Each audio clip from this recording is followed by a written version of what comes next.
Le Gang des Antillais, une histoire pensée, une histoire réalisée aujourd'hui par tout simplement Jean-Claude Barny qui est tombé adolescent dans cette histoire écrite et vécue par Loïc Léry. Donc ce réalisateur, Jean-Claude Barny, a cru à ce film. Il faut quand même rappeler que notre réalisateur a commencé en tant qu'acteur dans le premier film de Mathieu Kassovitz, Métis, et aujourd'hui il est à son deuxième long métrage après son tout premier Nègre Marron, que vous avez certainement apprécié comme nous, car vous retrouvez des acteurs chanteurs comme Admiralty, Stommy Bugsy, Jocelyne Berroat, toutes ces Antilles qu'on aime, cette authenticité aussi, que je sais que vous allez retrouver dans le Gang des Antillais. Nous allons juste à la rencontre de l'équipe, ici sur le tournage à Toulouse. Le Gang des Antillais qui est réalisé aujourd'hui par Jean-Claude Barny et avec plusieurs acteurs. Nous allons vous en présenter quelques-uns, mais j'ai le plaisir de vous présenter quelqu'un qui ne vous est pas inconnu, cher Nougé Phil, Eric Vanet. Bonjour Eric. Bonjour Nougé Phil. Ouais, bienvenue sur Nougé TV, c'est vraiment un honneur, j'ai envie de dire. Mais on est ravis de votre visite sur notre plateau du Gang des Antillais. Alors, on est là pour ce film qui va être sorti dans les prochains mois, qui est tourné ici, une partie en tout cas du film est tournée ici à Toulouse. Absolument. Quel est votre rôle dans le film? Mon personnage s'appelle Politique. C'est un personnage militant, mais qui en a ras-le-bol d'être en marge. Et puis qui se retrouve à se révolter contre le système et la société et incite ses camarades à aller braquer des bureaux de poste. Aïe, aïe, aïe. Alors ce film, donc Le Gang des Antillais, c'est adapté du livre de Loïc Léry. Absolument, c'est tiré du livre de Loïc Léry qui s'appelle le Gang des Antillais.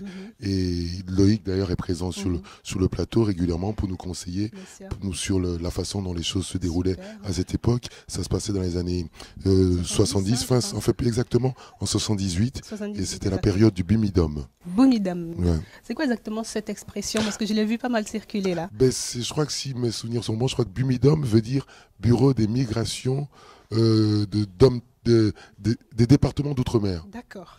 Je crois. Moi, je pense que c'est ça, si mes souvenirs sont bons. Parce que j'ai une très mauvaise mémoire. Vous savez, je suis un acteur. Hein. Moi, je ne retiens que quand on me paye. J'adore. Alors, super bon acteur quand même, parce que vu les rôles, il savait qu'il y a pas mal de rôles. Acteur éclectique, dans des rôles assez différents finalement, mais où on retrouve cette personnalité assez forte. Bon, c'est vrai que j'ai la chance de me balader un peu partout dans plusieurs univers, mais là, c'est quand même très particulier parce que c'est tellement rare pour un film français de se retrouver avec 4 personnages principaux noirs. Oui. Donc c'est là, on est un peu dans la famille afro-antillaise qui a des choses à dire et des choses à défendre et à montrer au monde que finalement, nous aussi on existe et puis qu'on peut être grand, beau et fort comme tout un chacun. Et voilà, donc par les temps qui courent, c'est important. En tout cas, j'ose espérer que ce film, le Gang des Antillais, connaîtra la suite des succès des films dans lesquels on vous a vu jouer ces dernières années. Oui, j'espère aussi. Mais de toute façon, on a une belle équipe. On a le JJ Apali qui fait Jimmy, le personnage principal, Adama Niang qui fait Molokoy. On a Vincent Vermillon qui fait Lico, vous les retrouverez tous, mes camarades, tout à l'heure. Et puis on est quand même tenus de main de maître. J'ai envie de dire quand même, main de fer dans un gant de velours, c'est Jean-Claude Flamand Barny qui nous ménage pas. Hein. Ah ouais? Ah oui, il a mis la barre haut, donc il nous tient à bras le corps, c'est vraiment, c'est intense. C'est vrai que c'est un film, je sais qu'il tient à cœur par rapport à l'histoire quand il est tombé dedans. Je sais qu'il veut peindre cette réalité qui finalement a besoin d'être connue. Absolument, c'est une réalité qui a besoin d'être connue. Puis j'ai même envie de dire, comme dit Aimé Césaire, c'est qu'il faut être vigilant pour la simple raison que les civilisations pourrissent souvent pas que par la tête, mais aussi par le cœur. Soyons vigilants. Et soyons vigilants. Soyez vigilants. Restons les yeux ouverts, le cœur ouvert. Et puis bientôt sur vos écrans, le Gang des Antillais. Toujours sur ce plateau du Gang des Antillais, je pense que je ne suis pas castée, ça se voit. Je serais peut-être une piètre actrice, quoique. On ne sait jamais, au moins peut-être figurante. Mais j'ai envie de vous présenter un acteur, un super acteur que vous connaissez déjà, je sais, car il cartonne dans la série Cut, car plein de Nougé Phil regarde cette série, j'en suis sûre. Le plaisir est pour moi de vous introduire Vincent Vermillon. Bienvenue sur Nougé TV. Merci.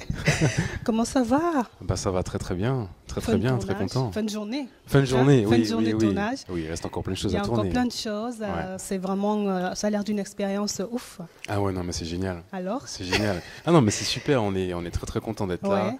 Une belle équipe, Mhm. une belle aventure, C'est un vrai. beau projet, une belle histoire à raconter. Une belle histoire à raconter dans Ouais. le Gang des Antillais, une histoire, une autobiographie de l'auteur Loïc Léry, C'est ça. qui a écrit carrément son expérience après avoir vécu ça. C'est ça. Un petit mot, comment toi tu perçois ce film? Moi, je trouve que c'est un film qui est vraiment très important. Mhm. Et puis en plus, ça prend toujours une proportion énorme enfin une dimension quand ça s'est réellement passé. Absolument, ouais, je pense. Voilà, mais ce n'est pas seulement un film de braqueur, mais il y a plusieurs couches aussi, il y a aussi une portée psychologique, et c'est ça qui est intéressant.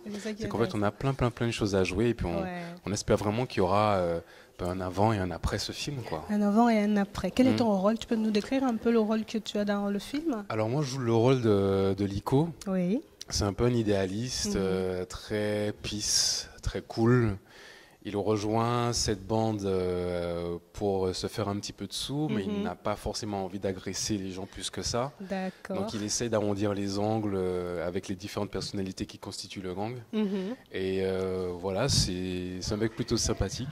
J'ai envie de savoir, est-ce qu'il y a des points communs entre ce personnage et toi? Quelque chose que, quand tu as lu le scénario, tu t'es dit, ah quand même. Alors en fait, c'est un personnage qui est résolument caribéen. Oui. Et moi, je suis originaire de la Martinique. Oui. Donc on a ça en commun. Belle île. Voilà, donc Lico et moi, on écoute vraiment la même musique, Ouais. pratiquement le même accent par moment, Ah, un peu la même histoire aussi. Et puis après, on a des petites différences, c'est-à-dire que je me suis jamais retrouvé dans des situations où il s'est retrouvé. Carrément, voilà. Mais j'essaie de partir de moi justement pour essayer de créer ce créer personnage-là. ça au mieux. Voilà.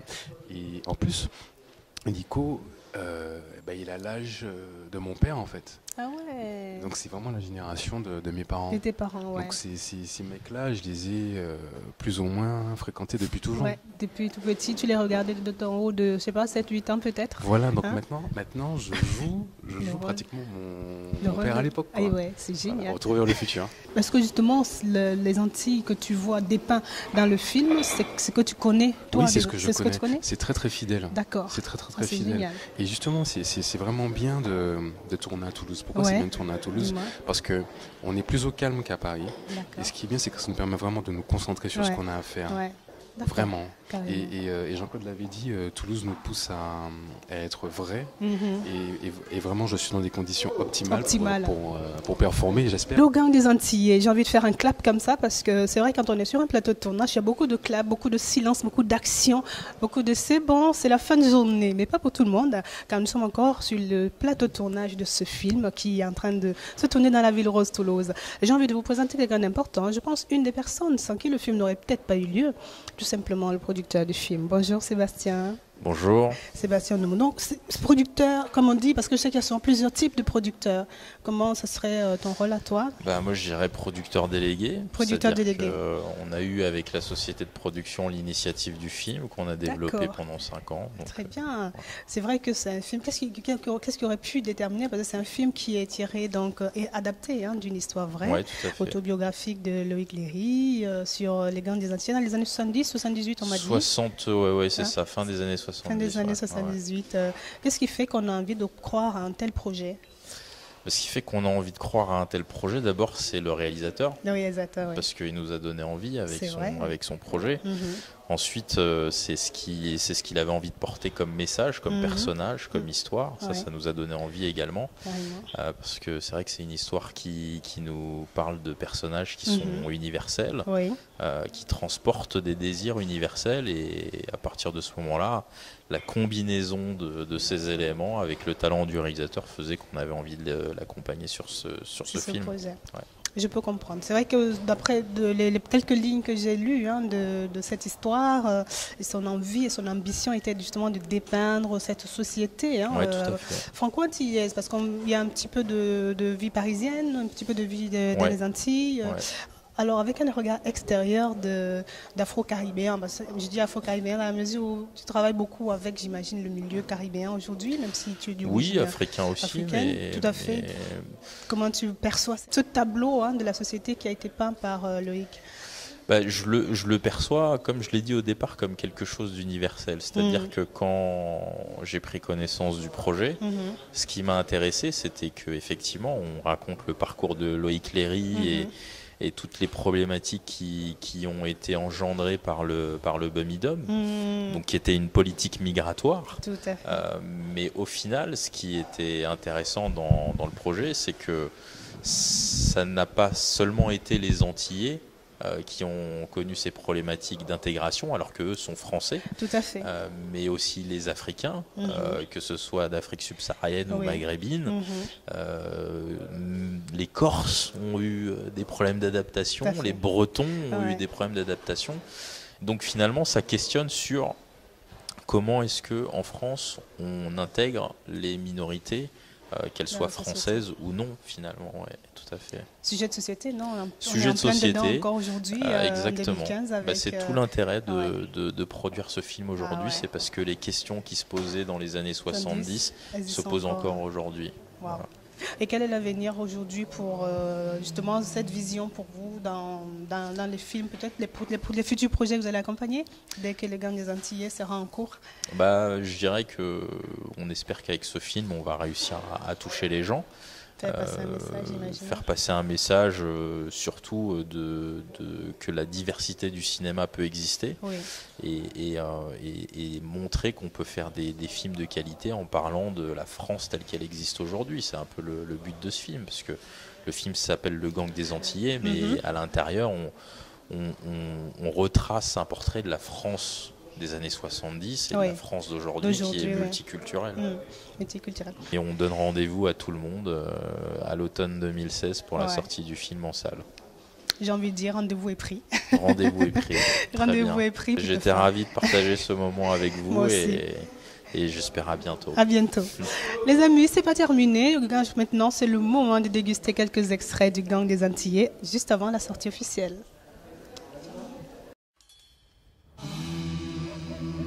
The attitude they employ say it all. It's just aristocratic. Fascist police murder people who give them static. They make a cheap version of smack and sell that shit to addicts. Systematic or incidental, that shit is just as tragic. I'm just emphatically and dramatically overwhelmed. Fam, no job, no money, no safety net, no health plan, no car, no home, no food on the table. No way to provide for my people, though I'm willing and able to. Proud for government assistance, cause I feel it enable you. But pride ain't practical when you lacking the capital. Holes in my clothes, this was never a fashion show. That don't matter to me. Talk is cheap, I had enough of the back and forth. I'm on the verge of snapping out, trying to laugh it off. I love to work for myself, cause it sucks when you have a boss. But at least I have a job, no one has promised to have it all.